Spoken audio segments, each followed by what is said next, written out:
رب العالمين والصلاة والسلام على سيد المرسلين أما بعد فأعوذ بالله من الشيطان الرجيم بسم الله الرحمن الرحيم لقد كان لكم في رسول الله أسوة حسنة آمنت بالله صدق الله العظيم۔ جناب محمد رسول اللہ میرے اور آپ کے آقا و مولا حضور سید عالم صلی اللہ تعالی علیہ وسلم تشریف لائے 12 ربیع الاول کی مقدس ساعتوں میں، اس لیے یہ دن عیدوں کی عید ہے۔ میرے پیارے آقا حضور سید عالم صلی اللہ تعالی علیہ وسلم کے پیارے دیوانوں، جس دن سے آقا علیہ السلام کی ولادت ہوئی، اس دن سے لے کر آج تک اہل ایمان نے اپنے دور کے تقاضوں کے مطابق حضور علیہ السلام کا میلاد منایا۔ اور کیوں نہ ہو، کیونکہ اللہ تبارک و تعالی نے قرآن میں سینکڑوں آیتوں کے اندر اپنے حبیب کی ولادت کا ذکر کیا، تو اولیاء کیوں نہ کرتے، صحابہ کیوں نہ کرتے، تابعین کیوں نہ کرتے۔ یہ ہمارے دلوں کا سرور ہے، جس کو ہم آقا کا میلاد کہتے ہیں۔ یہ عیدوں کی عید ہے۔ اگر یہ عید نہ ہوتی تو نہ عید الفطر ہوتی، اگر یہ عید نہ ہوتی تو نہ عید الاضحیٰ ہوتی، اگر یہ عید نہ ہوتی تو نہ کوئی اور عید نہ ہوتی۔ نثار تیری چہل پہل پر ہزاروں عید ربیع الاول، نثار تیری چہل پہل پر ہزاروں عید ربیع الاول، سوائے ابلیس کے جہاں میں سبھی تو خوشیاں منا رہے ہیں، سوائے ابلیس کے جہاں میں سبھی تو خوشیاں منا رہے ہیں۔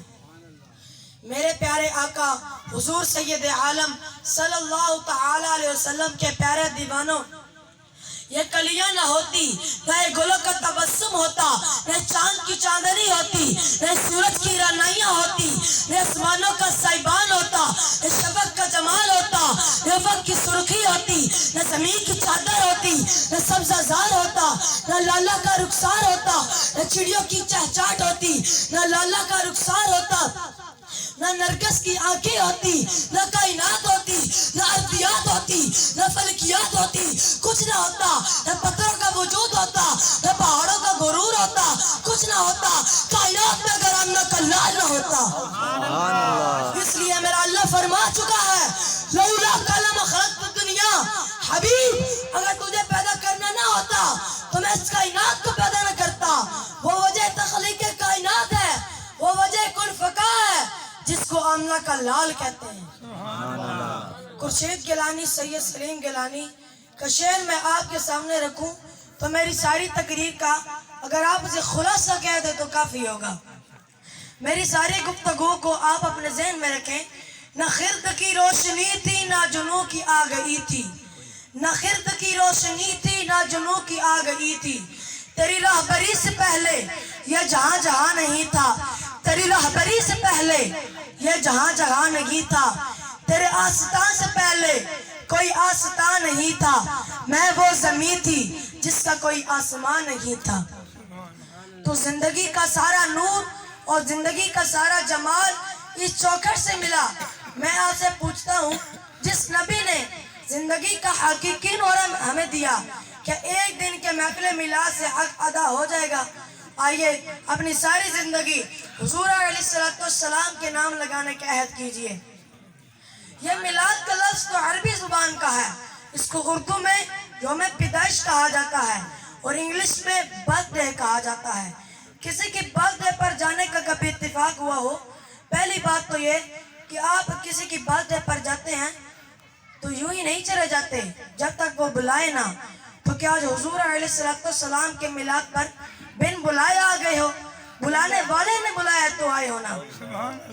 اور دوسری بات، جب کسی کی برتھ ڈے پر جاتے ہو تو کبھی خالی ہاتھ گئے ہو؟ کہتے ہو یار اس نے بلایا ہے تو کوئی تحفہ بھی تو لے کر جانا چاہیے، اور تحفہ بھی اس کے مزاج کے مطابق لے کر جاتے ہو۔ بچہ ہے تو کھلونے لے کر جاتے ہو، بوڑھا ہے تو پھول لے کر جاتے ہو، کوئی پڑھا لکھا پروفیسر ہے، ڈاکٹر ہے تو کتابیں لے کر جاتے ہو۔ کبھی ایسا ہوا ہے کہ کسی بوڑھے کی سالگرہ ہو اور آپ اس کی سالگرہ پر کھلونے لے کر گئے ہو؟ کبھی ایسا ہوا ہے؟ آپ ایسا نہیں کرتے، آپ دیکھتے ہیں کہ میں کس کی سالگرہ اور اس کا مزاج کیا ہے. تو کیا جو حضور علیہ السلام کے میلاد پر آئے ہو, کوئی تحفہ حضور کو بھی پیش کرو, خالی اپنا جانا, کوئی تحفہ پیش کرو, تحفہ بھی وہ پیش کرو جس سے حضور خوش ہو. یہ درم و دینار میرے حضور کو نہیں چاہیے تو حضور کیسے خوش ہوں گے؟ تو حضور سے پوچھتے ہیں تو فرماتے ہیں وَجُعِلَتْ قُرَّةُ عَيْنِي فِي الصَّلَاةِ, نماز میری آنکھوں کی ٹھنڈک ہے. تو کیا آج کے اس میلاد کی اجتماع میں آپ سب نیت کر کے جاتے ہیں کہ ہم آئندہ کے بعد کوئی نماز نہیں چھوڑیں گے انشاءاللہ. اتنے زور سے کہو کہ شیطان کا کلیجہ پھٹ جائے اور اسی زور کے ساتھ, اسی عزم کے ساتھ یہاں سے رخصت ہونا کہ اپنی بقیہ زندگی کے جو ایام ہمیں نصیب ہیں ان ایام کے اندر ہم حضور علیہ السلام کی آنکھوں کی ٹھنڈک نماز کو اپنے اوپر لازم کریں اور ان کے نظام حیات کو سب سے پہلے اپنے اوپر نافذ کریں. میں عاشق رسول کہلاتا ہوں لیکن میرا عمل بھی بتائے کہ میں عاشق رسول ہوں. میرے سینے پر حضور کے نام کا بیج لگا ہے اور میں دکان پر بیٹھا ہوں. بازار سے گزرنے والے شخص کو یقین ہو جانا چاہیے یہ 2 نمبر مال نہیں دے گا کیونکہ یہ عاشق رسول ہے. اس لیے میرا عمل, میرا رویہ, میرے طرز زندگی گواہی دے کہ میں حضور کا غلام ہوں. اس لیے ہمیں چاہیے کہ ہم حضور علیہ السلام کی آنکھوں کی ٹھنڈک نماز کو اپنے اوپر لازم کریں. وما علینا الا البلاغ.